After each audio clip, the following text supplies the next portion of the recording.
Learn Telugu facts మీకు స్వాగతం. ఈరోజు కురుక్షేత్ర అధ్యాయం 2.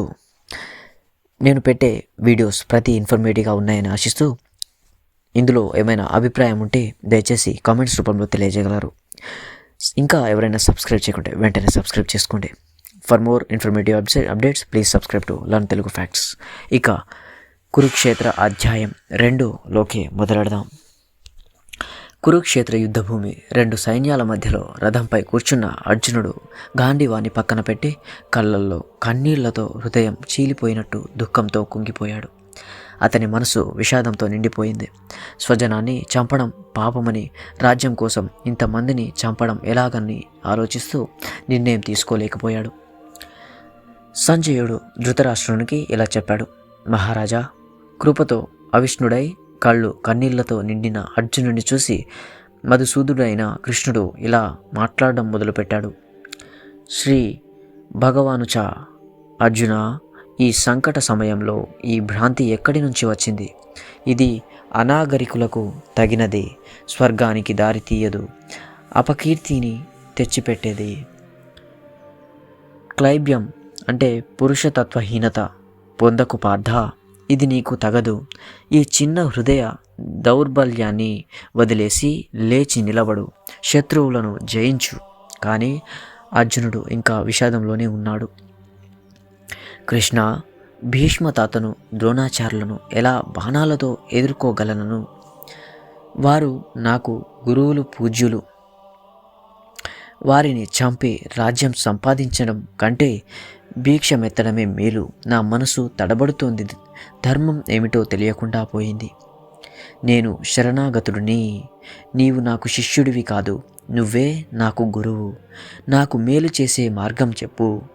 అప్పుడు కృష్ణుడు గంభీరంగా దివ్యంగా మాట్లాడాడు. మొదలుపెట్టాడు.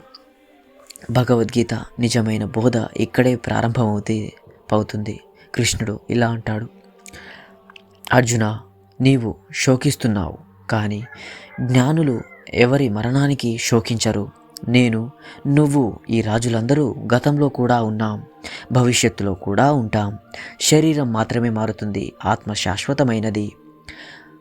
ఆత్మను శస్త్రాలు కోయలేవు కూడా, అగ్ని కాల్చలేదు, నీరు తడవదు, గాలి ఎండించదు.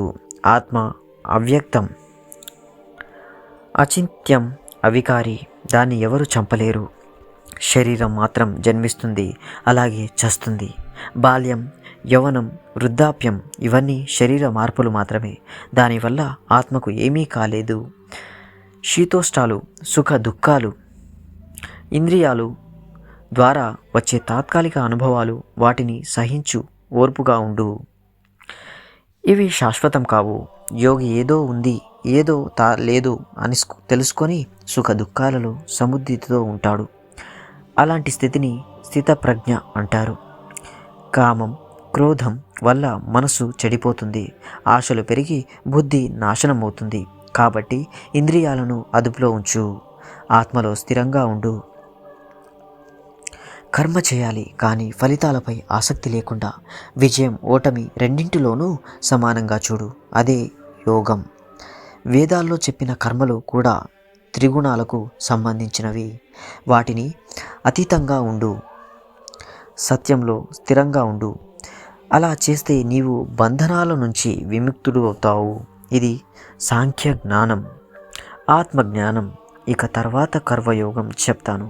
ఇలా శ్రీకృష్ణుడు అర్జునునికి ఆత్మతత్వాన్ని, శాశ్వత జ్ఞానాన్ని బోధించాడు. అర్జునుని విషాదం క్రమంగా తగ్గుతూ వచ్చింది. యుద్ధం చేయాల్సిన అవసరం ధర్మ రక్షణ కోసం యుద్ధం అని అర్థమవుతుంది. ఇక్కడితో ద్వితీయ అధ్యాయం సాంఖ్య యోగ్యము ముగుస్తుంది.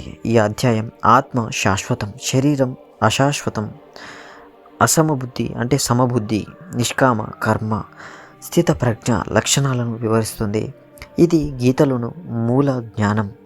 మరిన్ని అధ్యాయాలు అంటే కర్మయోగ మొదలైనవి ఇక 3వ అధ్యాయం కోసం వేచి ఉండు. పార్థ, నేను చెప్పే ఈ మాటలు నీకు శోభిస్తే, అంటే నీ హృదయానికి తాకితే దయచేసి హరే కృష్ణ అని కామెంట్ రూపంలో పెట్టి 3వ అధ్యాయం కోసం వేచి ఉండు. Thanks for watching. ఫ్రెండ్స్, ఇక ఎపిసోడ్ అంటే అధ్యాయం 3లోకి వెళ్దాం. వేచి ఉండు. Please subscribe to my channel. Thank you.